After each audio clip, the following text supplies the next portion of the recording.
Hello दोस्तों, मेरा नाम है वसीम और आज एक और नई कहानी लाया हूं जो आपको बहुत पसंद आएंगी। माँ, बेटा और बहू तीनों डाइनिंग टेबल पर बैठकर खाना खा रहे थे। खाना खाते खाते बेटा अपनी पत्नी से बोला, नीता तुमने आज भी दाल रोटी ही बना दी। कम से कम खाना बनाने में तो आलस मत किया करो। अभी तो रहती हो, कुछ अच्छा भी तो बना सकती थी। नीता बोली, बनाने वाली तो मैं आज सूजी का हलवा थी, लेकिन सूजी आई नहीं, मैंने कल ऑर्डर करी थी।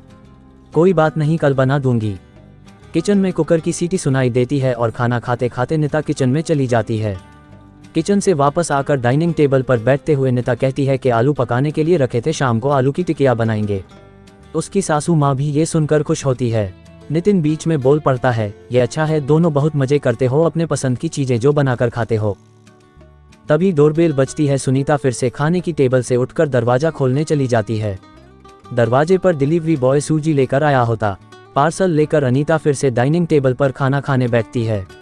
तब माँ बेटे से कहती है कि तू दरवाजा खोल देता, बेचारी को खाना खाते समय भी सुकून नहीं है। बेटा कहता है, सॉरी माँ, मैं नहीं उठ सकता, मुझे ऑफिस जाने के लिए देर हो रही है। नितिन खाना खाकर ऑफिस की तैयारी करने के नहीं अपने रूम में चला जाता।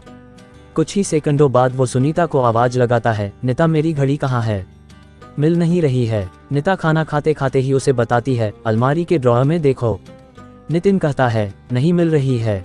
नीता फिर एक बार खाने के टेबल से उठकर उसके तरफ जाने ही वाली होती है कि सासू माँ उसे रोक लेती हैं और पहले खाना खाने के लिए कहती है। सासू माँ कहती है, बच्चा नहीं है, ढूंढ लेगा वह। थोड़ी देर बाद रूम से नितिन की आवाज आती है, मिल गई। डाइनिंग टेबल पर दोनों सास बहू एक दूसरे की तरफ देखकर मुस्कुराते हैं। अगले दिन सुबह सुबह नितिन अपने बेडरूम में कोई फाइल ढूंढ रहा होता है और उस फाइल को ढूंढने के चक्कर में उसने पूरा कमरा तहस नहस कर दिया होता है। नितिन बड़बड़ा रहा होता है, इस घर में कभी कोई चीज अपने ठिकाने पर मिलते ही नहीं है। इन औरतों को भी कोई काम नहीं है, इसलिए हर चीज इधर की उधर करते रहते हैं। नीता अपने कमरे में आकर कमरे का बुरा हाल देखती है तो नितिन से पूछती है कि क्या कर रहे हो? नितिन कहता है, वह फाइल कहाँ है जो मैंने तुम्हें परसों दी थी? नीता तुरंत वह फाइल निकालकर नितिन के हाथों में थमा देती है और उससे कहती है कि एक बार मुझसे पूछ लिया होता, पूरा कमरा फैला के रख दिया है। नितिन उल्टा नीता को ही डांट देता है और कहता, ठीक है, अगर पूरा कमरा फैला दिया है तो तुम्हें और काम भी किया है, यही काम पूरा दिन करते बैठो। कभी कभी लगता है मुझे हाउसवाइफ से शादी करनी ही नहीं चाहिए थी। इतना बोलकर नितिन ऑफिस के लिए निकल जाता है। पति पत्नी की यह बातचीत माँ भी सुन रही होती है, जिसका नितिन को पता नहीं होता। अब माँ और नीता नितिन को सबक सिखाने के लिए प्लान बनाते हैं। अगले दिन सुबह सुबह जब नितिन नींद से जागता है तो नीता को चाय के लिए चिल्लाकर कह रहा होता है। पास ही में सोफे पर बैठी माँ उससे कहती है, नीता नहीं है, वह अपने माँ के घर गई है, कोई जरूरी काम था।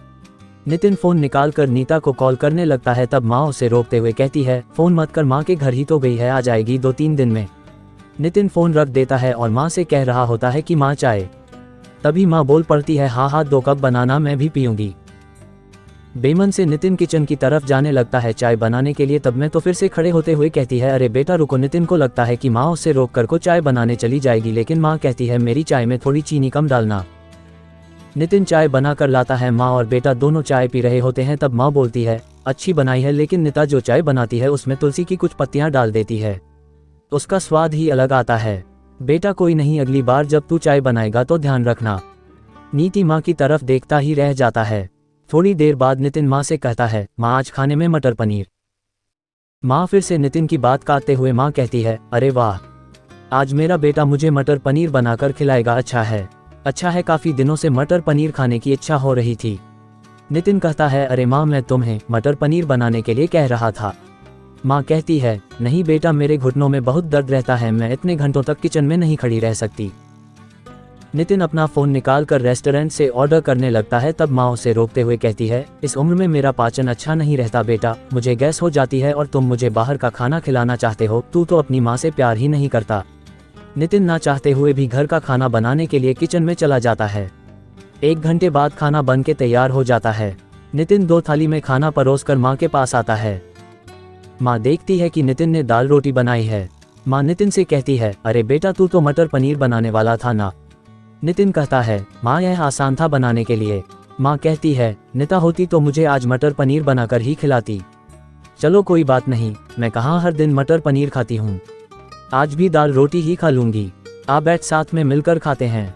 दोनों बैठकर खाना खाने लगते हैं। नितिन ने पहला निवाला मुंह में रखा ही होता है कि माँ उसे कहती है, अरे बेटा दाल में नमक थोड़ा कम है, जाकर जरा नमक लेकर आ। नितिन खाते खाते उठता है और किचन से जाकर नमक लेकर माँ को देता है, फिर अपना खाना खाने बैठता है। बीच में ही माँ खांसने लगती है और नितिन से कहती है, अरे बेटा खाना गले में अटक गया है, थोड़ा पानी लेकर आ। नितिन फिर से खाना खाते खाते उठाता है और पानी लाकर माँ को देता है। इन सब से नितिन के मुंह पर परेशानी साफ देखी जा सकती है। नितिन को अब महसूस भी हो रहा होता है कि जैसा बर्ताव वह नीता के साथ करता है उसे कितना बुरा लगता होगा। हालांकि नीता के मुंह पर कभी उसने शिकन नहीं देखी थी। माँ यहीं नहीं रुकती, खाना खा के हो जाने पर माँ नितिन को थालियाँ धोने के लिए कहती है। फिर माँ अपने बेड पर आराम करने लगती है, तब नितिन को चादर ओढ़ाने के लिए कहती है। उसके बाद जब नितिन रूम से जा रहा हूँ था तब उसे रोक करे कम करने के लिए कहती है। इन सब कामों से आप परेशान हो जाता है लेकिन कुछ बोल नहीं पाता। अगले दिन सवेरे सवेरे नितिन खाना बनाने के लिए सब्जियां काट रहा होता है, लेकिन उसका ध्यान सब्जियों पर नहीं होता। वह नीता के बारे में सोच रहा होता है और पछतावा कर रहा होता है कि वह कितना गलत था कि हाउसवाइफ का काम आसान होता है। तभी बेख्याली में उसकी उंगली कट जाती है, उससे खून बहने लगता है और वह बेसिन में अपनी उंगली धोने के लिए चला जाता है।